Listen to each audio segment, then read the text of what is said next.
প্রিয় চাকরি প্রত্যাশিত ভাই বোনেরা, তৃতীয় থেকে 20তম গ্রেডের বিভিন্ন পদে ঢাকা প্রকৌশল ও প্রযুক্তি বিশ্ববিদ্যালয় কিন্তু বিজ্ঞপ্তি প্রকাশন করে দিয়েছে।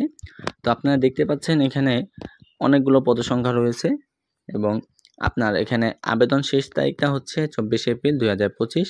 তো কিভাবে ফোনের মাধ্যমে আবেদন করবেন এবং কারা কারা আবেদন করতে পারবেন সেটা সম্পূর্ণ বিস্তারিত এবং কি কি পদ রয়েছে সেটা নিয়ে আলোচনা করব।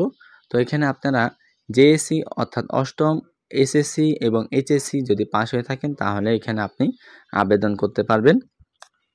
অষ্টম শ্রেণীদের জন্য বিভিন্ন পদ রয়েছে, এসএসসিদের জন্য বিভিন্ন পদ রয়েছে, সেগুলো আমি বিস্তারিত আলোচনা করব। তো কিভাবে মোবাইলের মাধ্যমে আবেদন করবেন সেটা আমি দেখিয়ে দিচ্ছি। প্রথমে যে লিঙ্কটা দেখছেন এটার উপর ক্লিক করবেন, তারপর ওপেন লিঙ্কের উপর ক্লিক করবেন। আর এই লিঙ্কটা কোথায় পাবেন, এই লিঙ্কটা অবশ্যই আমি এই ভিডিও ডেসক্রিপশন বক্সে দিয়ে রাখবো, বা আমার টেলিগ্রাম চ্যানেল থেকে আপনারা এখান থেকে দেখে নিতে পারেন। ওকে, তো এখন কি করবেন, এখানে দেখেন ক্রিয়েট এ অ্যাপ্লিকেশন অ্যাকাউন্ট, এটার উপরে চাপ দিবেন। আমি আপনাদের প্রসেসটা দেখাচ্ছি এবং আমি ক্রিয়েট এ অ্যাপ্লিকেশনের পর কি কি করা লাগবে সেটা দেখানোর জন্য এই অ্যাপ্লিকেশন এটার উপর ক্লিক করবেন। তারপর এখানে ডাউনলোড অ্যাগেন লেখা আসতে পারে বা আপনাকে সরাসরি নিয়ে যেতে পারে। তো এখানে আপনি এই ধাপগুলো অনুসরণ করবেন। প্রথম স্টেপ হচ্ছে ক্রিয়েট অ্যাপ্লিকেশন অ্যাকাউন্ট, অর্থাৎ যেটা আমি দেখালাম সেটা ক্লিক করবেন। তারপর ভেরিফাই কন্ট্যাক্ট নাম্বার, আপনি যে ফোনটা ইউজ করেন সিমটা, সেই সিমের নাম্বারটা দিবেন। তারপর অ্যাপ্লাই নাওতে ক্লিক করবেন। তারপর ইনফরমেশন দিবেন যেগুলো আছে আপনার বেসিক ইনফরমেশন। তারপর আপনার এডুকেশনাল অর্থাৎ শিক্ষাগত যোগ্যতা যেগুলো আছে সেটা দিবেন। তারপর এক্সপিরিয়েন্স অর্থাৎ অভিজ্ঞতা থাকলে সেগুলো দিবেন। তারপর সিগনেচার এবং ফটো দিয়ে ভিউ অ্যাপ্লিকেশন এটার উপর ক্লিক করবেন। তারপর after a application click final submit button. তো এই ধাপগুলো অনুসরণ করে আপনি ফোনের মাধ্যমে কিন্তু আবেদন করতে পারবেন। তো এখন চলে যাই আমরা কী কী পদ রয়েছে সেগুলো দেখার জন্য। প্রথমত আমি দেখব অষ্টম শ্রেণীদের জন্য কী কী পদ রয়েছে।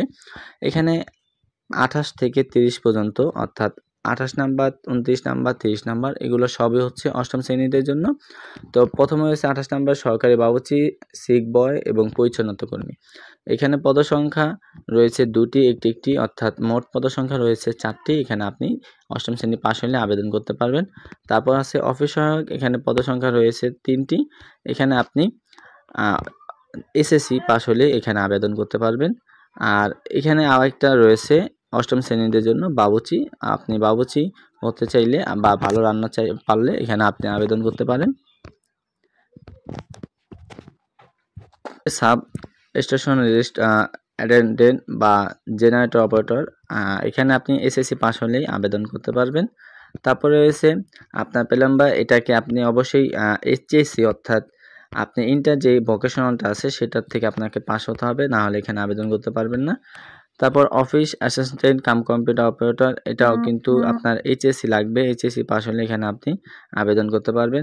তো এই 20 পর্যন্ত যেগুলো আছে সেগুলোতে অবশ্যই এইচএসসি সার্টিফিকেট লাগবে, তাহলে আপনি এখানে আবেদন করতে পারবেন। আর 19 থেকে যে পদগুলো রয়েছে 19 থেকে একবারে 1 নাম্বার যেগুলো আছে, এই যে 1 নাম্বার, এই পদের সংখ্যাতে অবশ্যই আপনাকে হয়তোবা ডিপ্লোমা বা বিএসসি, অর্থাৎ ডিপ্লোমা পাস বা বিএসসি, অর্থাৎ আর এখানে আছে ডিগ্রি বা বিএ অনার্স যেটাকে আমরা বলি, সেটা পাশ হলে এখানে আপনি আবেদন করতে পারবেন। তো এখানে সহকারী অধ্যাপক হিসাবে আপনাকে অবশ্যই বিএসসি লাগবে এটা।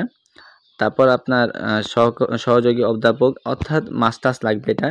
আর উপরে যে 1 নাম্বার আছে এটাও মাস্টার্স লাগবে।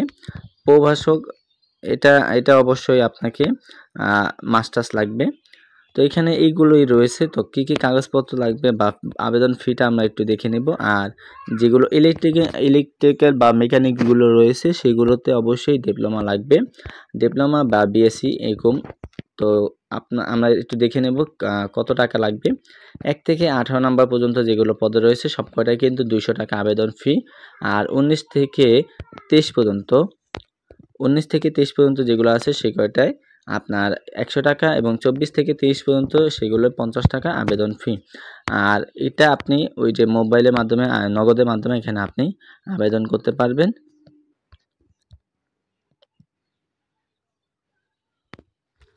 তো এই ছিল আজকের ভিডিও। আবার দেখা হবে আপনাদের সাথে পরবর্তী ভিডিও নিয়ে। আজকে এই পর্যন্ত। আবার আপনাদের সাথে পরবর্তী ভিডিও নিয়ে আলোচনা করব। অবশ্যই চ্যানেলটি সাবস্ক্রাইব করে পাশে থাকা বেল আইকনটি অল করে রাখবেন আর কমেন্ট করে আপনার মতামত জানাবেন। ধন্যবাদ সবাইকে।